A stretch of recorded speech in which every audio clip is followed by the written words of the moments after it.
اجازت ہے تو بات بڑھائی جا سکتی۔ عقیدہ ختم نبوت پہ اگر کسی کا ایمان ہے تو وہ علی کے نوکروں کا۔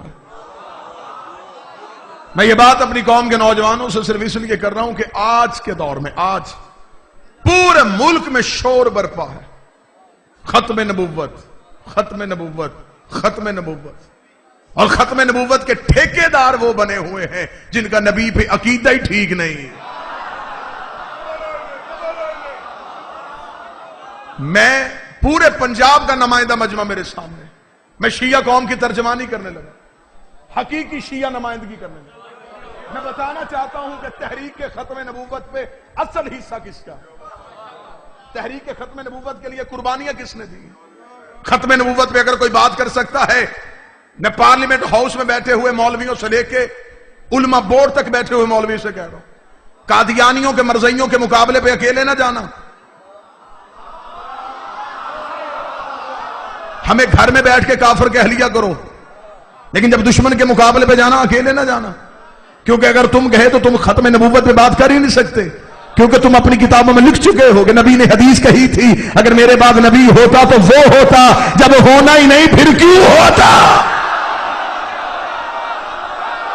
بولے میری قوم کا نوجوان میرے ساتھ بولے، تم نے اپنی کتابوں میں یہ حدیث لکھی کہ حدیث ہے رسول کی کہ اگر میرے بعد نبی ہوتے تو فلاں ہوتے۔ ختم نبوت پہ بات کیسے کرو گے؟ مرزائی تمہارے سامنے تمہاری کتابیں رکھ دے گا، وہ کہے گا تم کیسے بات کرتے ہو، تمہاری کتابوں میں نبی کے بعد نبی آنے کی گنجائش ہے؟ ہم محمد رسول اللہ کے بعد علی ولی اللہ پڑھتے ہیں تاکہ دنیا کو بتائیں کہ نبوت آج بھی علی ولی اللہ کی وجہ سے محفوظ ہے، اور میری قوم کے حافظ اتنے کمزور نہیں ہے۔ جب ذوالفقار علی بھٹو کے دور میں میری قوم کے نوجوانوں تک یہ فکر پہنچانا چاہتا ہوں، بزرگوں کے ذہنوں میں یہ تصویر پہلے سے موجود ہے، جب ذوالفقار علی بھٹو کے دور پہ لیاقت بھائی مرزا ناصر نے، اس دور کے مرزائیوں کے رہنما نے اخبارات میں مناظرے کا چیلنج کیا تھا کہ مسلمانوں ہمارے بچے یتیم نہ کرو، ہمارے گھر نہ جلاؤ، ہماری بستیوں کو آگ نہ لگاؤ، ہمارے ساتھ بحث کرو، ہم تمہیں کتابوں سے ثابت کریں گے تمہارے نبی کے بعد نبی آنے کی گنجائش ہے۔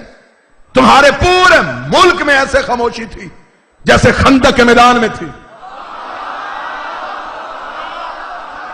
میں شیعہ قوم کی تاریخ سنانے لگا ہوں لاہور میں کھڑا ہو کے، سارے مولوی اکٹھے ہو کے اسی شہر لاہور میں آغا شورش کاشمیری کے پاس آئے، اس دور کے اہل سنت کا جید نام تھا۔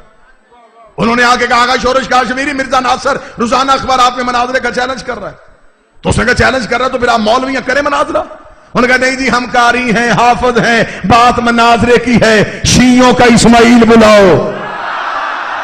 جوان سر اٹھائے، میں مذہب کی تاریخ سناؤں تمہیں، میں بتاؤں ہمارے مذہب کی حقانیت کیا ہے، بات مناظرے کی ہے، مبلغ اعظم مولانا اسماعیل کو بلانا پڑے گا۔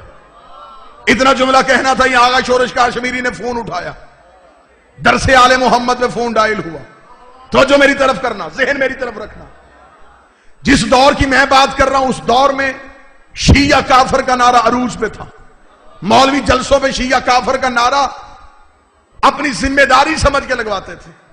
جب آغا شورش کاشمیری نے فون کیا، دوسری طرف سے مبلغ اعظم مولانا اسماعیل نے فون اٹھایا، اس نے کہا سرکار میں آغا شورش کاشمیری بول رہا ہوں۔ فرمایا جی بولیے۔ مولانا اسماعیل کہ آپ اخبارات نہیں پڑھتے؟ فرمایا روزانہ پڑھتا ہوں۔ مرزا ناصر کا چیلنج نہیں پڑھ رہے؟ کہا پڑھ رہا ہوں۔ تو پھر آپ کا کیا خیال ہے؟ مولانا اسماعیل مسکرا کے ابھی تک اس نے مجھے نہیں کیا،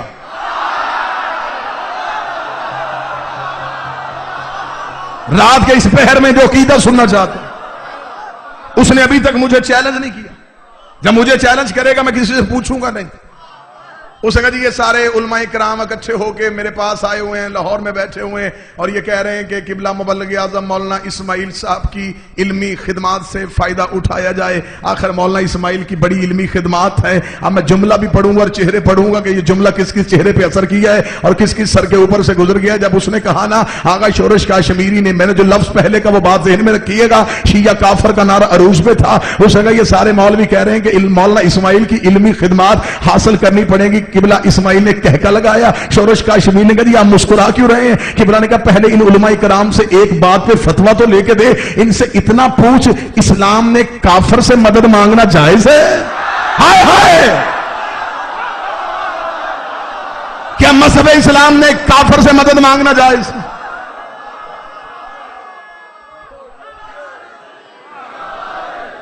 آغا شورش کاشمیری مسکرائے, مسکرا کے لگے مولانا اسماعیل یہ ہیں ہمارے گھر کی لڑائیاں, پھر کبھی ہم بیٹھیں گے یہ بھائی بھائی کی لڑائی ہے ہم طے کر لیں گے, لیکن اب یہ اکٹھے ہو کے آپ مجھے بتائیں ان کو کیا جواب دوں, ایک ایک لفظ سننے والا, اب ان کو کیا جواب دوں؟ قبلہ مبلغ اعظم مولانا اسماعیل نے کہا آغا شورش کاشمیری میں آپ کے دل کی اتھا گہرائیوں سے عزت کرتا ہوں, میں آپ کو قدر کی نگاہ سے دیکھتا ہوں, لیکن آغا شورش کاشمیری جو تیرے پاس بیٹھے نا آپ انہیں نہیں جانتے, میں ان کے درمیان رہ کے آیا ہوں, میں ان کی نسلیں بھی جانتا ہوں, میں ان کے شجرے بھی جانتا ہوں, میں ان کے کردار بھی جانتا ہوں, مجھے پتا ہے یہ رات کی تاریکی میں منتیں کرتے ہیں دن کی روشنی میں مکر جاتے ہیں. ہائے ہائے ہائے, یہ رات کی تاریکی میں منتیں کرتے دن کی روشنی میں مکر جاتے ہیں. آغا شورش کاشمیری نے کہا اس کا مطلب مولانا اسماعیل آپ انکار کر رہے ہیں, آپ مناظرے کے لیے نہیں آ رہے؟ قبلہ مبلغ اعظم نے کہا میں آنکھوں کے بل چل کے آؤں گا لیکن میری ایک شرط ہے. آغا شورش کاشمیری نے کہا وہ شرط کیا ہے؟ مبلغ اعظم نے کہا ان سارے مولویوں کو درس آل محمد کے دروازے پہ بھیج, کم از کم میرے شہر والے تو دیکھیں یا علی مدد کے سارے منکر چل کے آئے. جس کو علی کی مدد کا انکار تھا یہ سارے اکٹھے ہو چل کے آئے.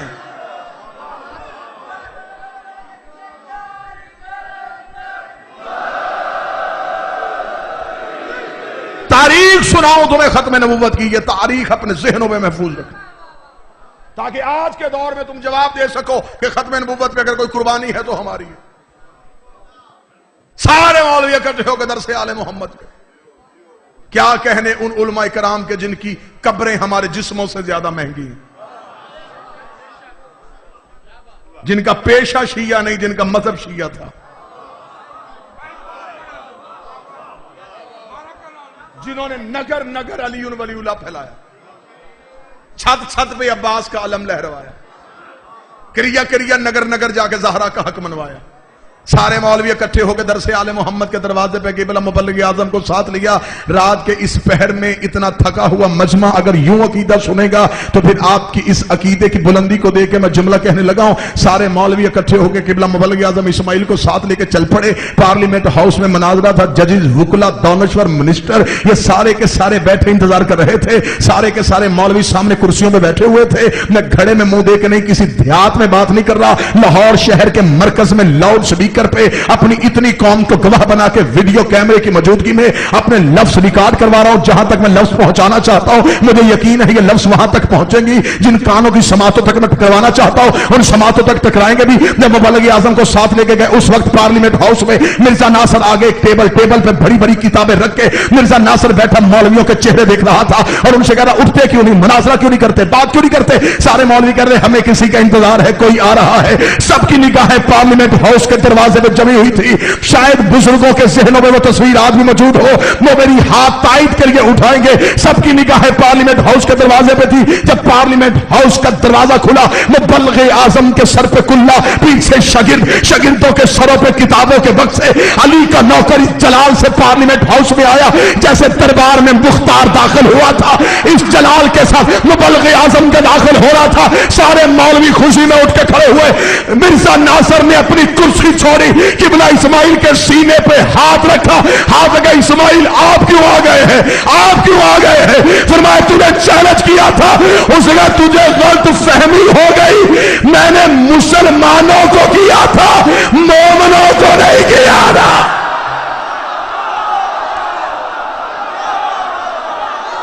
سارے بولو مل کے بولو حیدر حیدر حیدر حیدر حیدر حیدر, نعرہ حیدری. چیلنج مسلمانوں کو تھا, مومنوں کو نہیں تھا. علی ولی اللہ والوں کو چیلنج نہیں ہوتا. دشمن باہر سے آئے اندر سے آئے ہم تیار ہیں. علی ولی اللہ پہ کوئی سمجھوتا نہیں. شیعہ مرتا مر جائے علی ولی اللہ پہ سمجھوتا نہ کرے. دکھ ہوتا ہے, تکلیف ہوتی ہے, پیدا شیعہ کے گھر میں ہو, کان میں اذان علی ولی اللہ کی دی جائے, ماں بچپن سے گود میں لے کے مدرسوں میں آتی رہی ہو, اور وہ ہاتھ میں توضیح المسائل اٹھا کے ہم سے پوچھ رہا ہے کہ اس میں علی ولی اللہ کہاں لکھا ہے. ڈوب کے مر, توضیح المسائل مسئلوں کی کتاب ہے, علی مسئلہ نہیں ہے.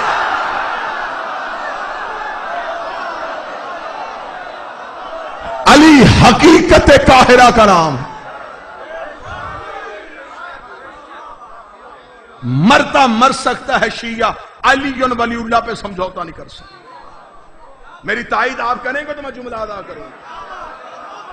علی ولی اللہ پہ کوئی سمجھوتا نہیں, عزاداری حسین پہ کوئی سمجھوتا نہیں, ماتم شبیر پہ کوئی سمجھوتا نہیں, حرمت سادات پہ کوئی سمجھوتا نہیں.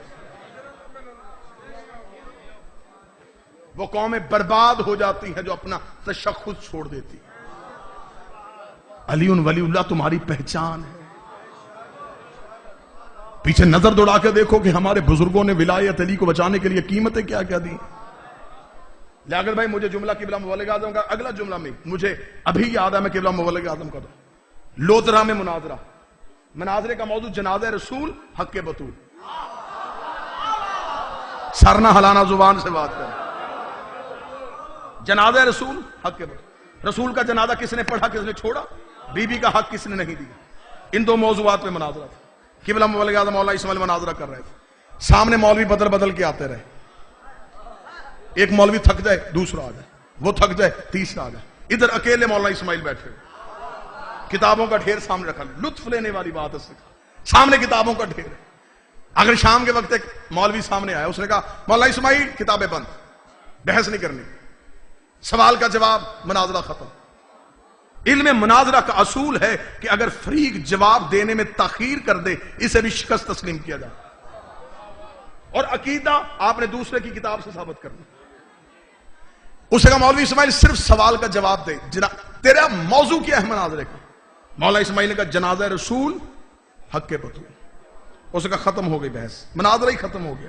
مناظرے کا موضوع ہی ٹھیک نہیں. قبلہ نے کہا مناظرے کا موضوع کیوں ٹھیک نہیں. اسے کہا مجھے صرف اتنا بتا, تم شیعہ نبی کو زندہ سمجھتے ہو. مبلغ اعظم نے کہا بے شک. اسے کہا حاضر سمجھتے ہو. بے شک حاضر. ناظر سمجھتے ہو. مولا اسماعیل نے کہا تو بات آگے کر چلنا چاہتا. اسے کہا نبی زندہ ہے یا نہیں ہے. مولا اسماعیل نے کہا بے شک زندہ ہے. اسے کہا اگر نبی زندہ ہے پھر زندہ کا جنازہ کیسا. بات تو بڑی وزنی تھی. اسے کہا اگر نبی زندہ ہے پھر زندہ کا جنازہ کیسا. زندہ کا نہ ورثہ تقسیم ہوتا ہے, پھر وراثت میں لڑائی کیوں کہ بیٹی کا حق تھا یا نہیں تھا. یا تو نبی کو زندہ نہ مانو, لکھو کہ نبی مردہ ہیں, میں ابھی تیرے ساتھ بحث کرتا ہوں کہ نبی مردہ ہیں, بات کر لیتے ہیں کہ جنازہ کس نے نہیں پڑھا. نبی مردہ ہیں, بات کر لیتے ہیں کہ ورثہ کس نے نہیں دیا. لیکن یہ کیا بات ہوئی, دو عقیدے کیوں رکھ رہے ہو. نبی زندہ بھی ہے جنازے پہ بحث, نبی زندہ بھی ہے وراثت بھی بحث. خدا کی قسم یہ سوال مولانا اسماعیل پہ ہوا اور جواب ہم تک آیا. مبلغ اعظم مولانا اسماعیل پہ سوال ہوا, پورا حال پورا سامنے سے مجمع خوش ہو گیا. بھئی مولوی بازی لے گیا. اب اس کے بعد مولوی اسماعیل کے پاس گنجائش چھوڑی نہیں, یا اسماعیل مردہ لکھے گا یا مناظرے سے بھاگے گا. اتنا کہنا تھا, مولانا اسماعیل نے کتابیں بند کرنی شروع کر دی. شاگرد سے کہا اٹھا بھی کتابیں, مناظرہ ہی ختم ہو گیا. جب شاگرد تو کتابیں اٹھانے لگا, مولوی دوسرا جلدی سے اٹھ کے اپنی کرسی سے مائک پہ کہا نا نا نا اسماعیل ایسے نہیں جانے دوں گا, اعلان کر کے جا تو مناظرہ ہار کے جا رہا ہے, مجھے بھی پتا چلے میں اسماعیل کو ہرا کے جا رہا ہوں. اتنا کہنا تھا, مبلغ اعظم مائک پہ, اور اس نے کہا تو نے تو سارا جھگڑا ہی ختم کر دیا. بات طے کر دی ہے تو نے کہ زندہ کا جنازہ نہیں ہوتا, زندہ کا ورثہ نہیں ہوتا. یہ کہہ کے اسماعیل نے گردن سے پکڑ کے مائک کے سامنے لائے, لا کر ایک اعلان تو بھی کر کے جا, زندہ کے خلیفے بھی کوئی نہیں ہوتا. بات پھر پوری کر کے ہمیں فخر ہے کہ ہمارے پاس علی ولی اللہ.